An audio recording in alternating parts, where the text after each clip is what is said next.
Join me tonight on Twitch at 9 p.m. Eastern, where we will play NFL Trivia for cash prizes. Link to play in the description below. And now, on with our feature presentation. October 1st, 1979. We're at Lambeau Field for this Monday Night Football battle between the Green Bay Packers and the England Patriots. In the decade-long history of Monday Night Football at this point, this might have been the biggest upset in the history of the program.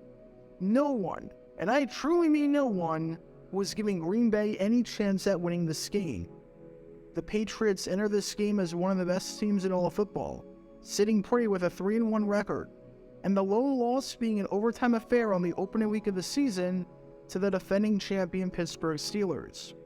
Over their last 3 games, the Pats had outscored their opponents 103-38, and they had the best point differential in the NFL on the season at plus 62. The Packers, on the other hand, were 1-3, boasted the second worst offense in the NFC, and dating back to the end of 1978, had won just 2 of their last 11 games. Compare that to a Pats team that had won 14 of its last 18 regular season games, and yeah, it's not hard to see why people were picking the Patriots in this one, since it was a battle between a hot team that could seemingly score at will, and a cold team that couldn't score even if you put the end zone right in front of their feet. However, to the shock of everyone, the Packers prevailed. In front of a national television audience on ABC, they somehow won this game, and did so rather convincingly, taking it by a final score of 27-14. Green Bay was firing on all cylinders, especially defensively, as they somehow forced 6 turnovers and 5 interceptions. They put a ton of pressure on the Patriots and their offensive line, as starting quarterback Steve Brogan got sacked 5 times before he had to leave the game due to injury. And New England's offense, which again was the second best in the NFL, they were held to no points in the second half. It was a shockingly dominant performance that no one saw coming, and that lives on in Packers history and in Monday Night Football history as one of the biggest surprises of all time. When even the other team is saying how shocking it was, with Patriots quarterback Steve Brogan saying, "They were a better ball club than we expected to see. We really didn't expect to see the kind of team we saw. They didn't play that physically or emotionally in the films. They didn't really look like a contending kind of team." That's when you know that it was an upset for the ages.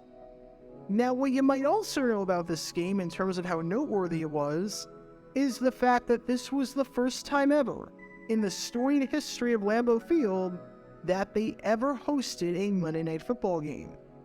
Since then, there have been tons of Monday Night Football games played at Lambeau, but it was this game in 1979 that was the first, making it one of the last venues to play host to one of these games, seeing as just about every single team, with a few exceptions, had hosted a game at their primary home venue by this point.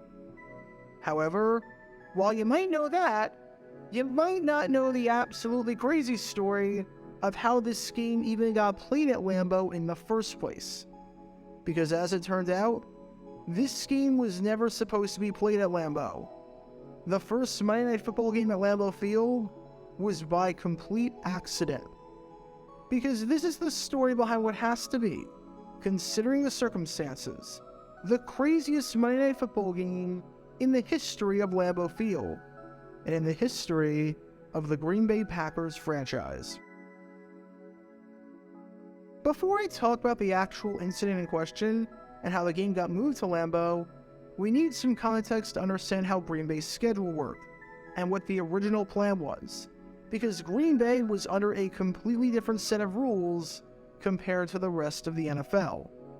Obviously, when a schedule comes out, and you see that your team has 8 home games, you assume that all 8 of these home games are taking place at your team's primary home venue in the city.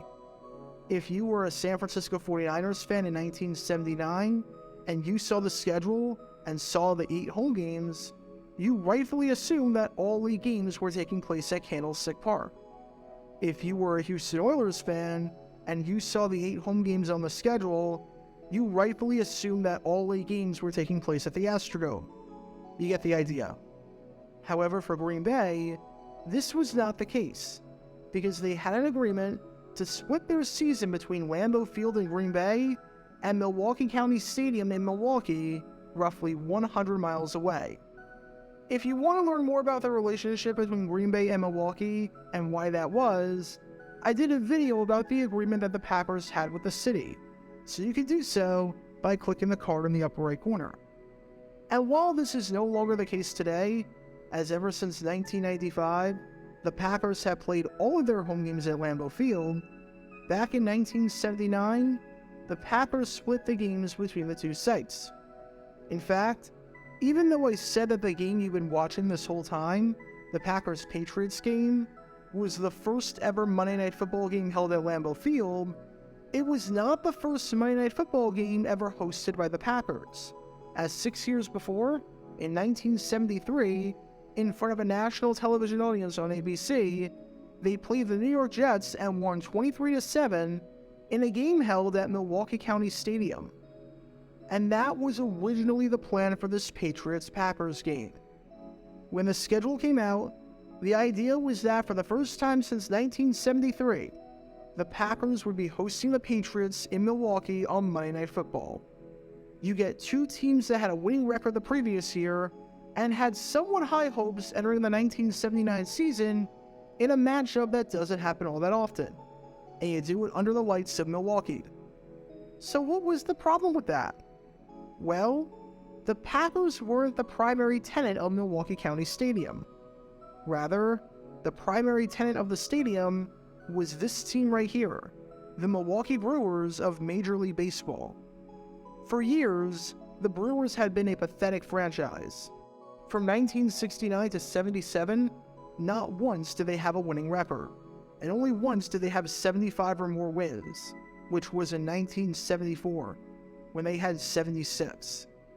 Lifetime, their winning percentage over their first 9 seasons was just 42.3%, or an average record of 68-94. And on average, over those first 9 seasons, the Brewers ended the year 28 games out of first place. That is abysmal. But in 1978, everything changed with Milwaukee. Because somehow, in 1978, for the first time in franchise history, the Brewers were actually good. No, they didn't make the playoffs, but they finished the season with what was by far their best year in franchise history. They went 93-69, and did so thanks to the best offense in the American League, as in 1978, the Brewers led the AL in hits, runs, home runs, and batting average. I mean, when you've got guys on your team like Cecil Cooper, Paul Molitor, and Robin Yount, it's not hard to see why you got such a dominant offense taking baseball by storm. Again, this 1978 season of theirs wasn't enough to make the playoffs, as despite their great record, they finished 6.5 games back of the 100-win New York Yankees for the AL East lead. But it was good enough to plant the thought into their mind for 1979 that there was actually a realistic chance at making it, as the team had real, legitimate postseason aspirations of success for the first time ever. And I bring all that up because when the NFL announced that the Packers Patriots game was going to be held on October 1st in Milwaukee on Monday Night Football, the Brewers and Milwaukee County Stadium officials threw a fit. If this was any other year, I don't think they would have thought twice about it. If this was 1977 or whatnot, my guess is they would have said, sure, that's fine. We'd love to host a game under the lights and show the world what Milwaukee is all about. Bring it on. But the problem with the October 1st date is that even though the Brewers were scheduled to end the 1979 season on September 30th against the Minnesota Twins, if they won the AL East and made the playoffs, they needed that field to be in pristine, tip-top condition. It could not be ruined by football, because football can absolutely destroy that field, as we saw in 1982, which you can learn more about by clicking the card in the upper right corner. Now, you would think that the NFL schedule organizers and the Packers would have made sure that this was good to go before announcing the schedule, seeing as that's a pretty big deal. However, that's where you'd be wrong, because the initial schedule had the Patriots-Packers game taking place in Milwaukee, even though Milwaukee said they wouldn't host the game.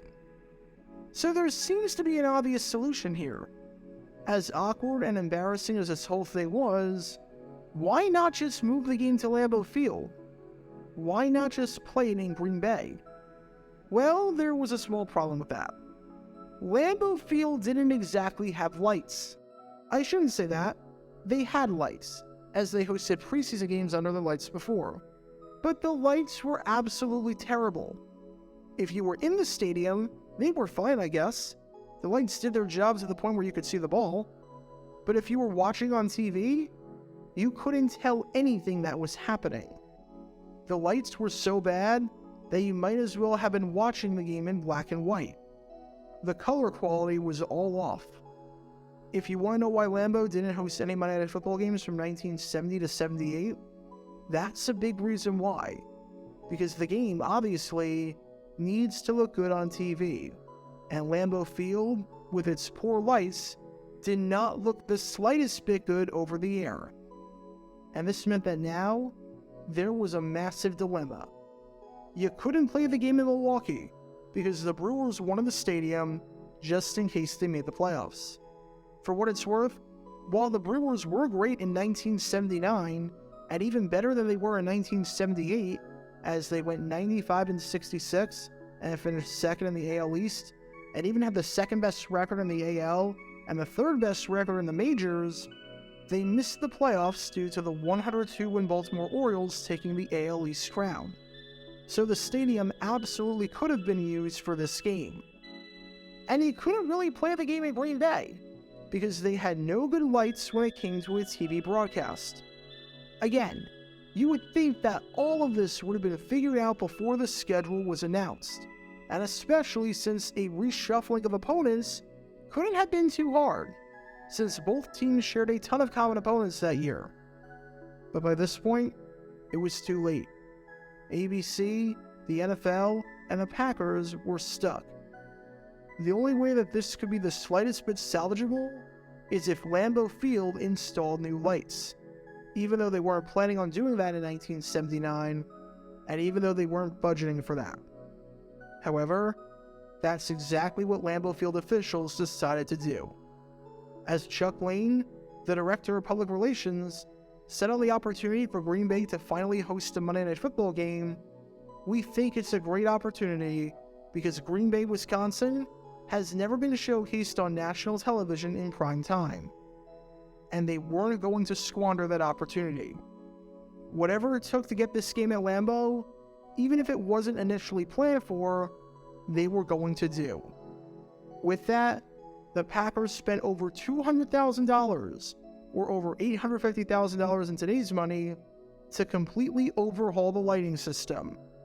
As Tom Miller, the business general manager for the Packers, said on this, "We had been planning to upgrade the lighting, but the chance to get the Monday night game here just pushed the project up a little bit." What's that old saying about deadlines creating action? Because yeah, that absolutely applies here if what Miller is saying is anything to go off of. The 36 lights that were initially there in each bank were replaced with 24 different lights that not only used half the energy of the old ones, but resulted in 6 times the illumination. And just like that, Lambeau Field could finally host a Monday Night Football game. Crisis averted. And man, what a good game that they ended up getting to host, seeing as this might be one of the biggest upsets in the history of the Green Bay Packers franchise. But there are so many crazy stories between the Packers and their relationship with the cities of Green Bay and Milwaukee, and this one might be up there as one of the craziest. Because the very first Monday Night Football game ever held at Lambeau Field was not even by design. It was by complete incompetence on the part of the schedule makers and overconfidence on the part of Milwaukee officials. Because arguably the biggest upset in Packers history, and the biggest Monday Night Football upset in Packers history, had the hallowed grounds of Lambeau Field as its backdrop by complete accident. Get your official Jaguar Gator 9 merchandise by going to jj9shop.com, and be sure to like and subscribe, as it really helps the channel out a lot. Join me every Wednesday night where we'll play NFL Trivia for cash prizes at 9 p.m. Eastern over on Twitch. To learn more about the history of college football, subscribe to Jaguar Gator 8. To learn more about the history of Major League Baseball, subscribe to Jaguar Gator 7.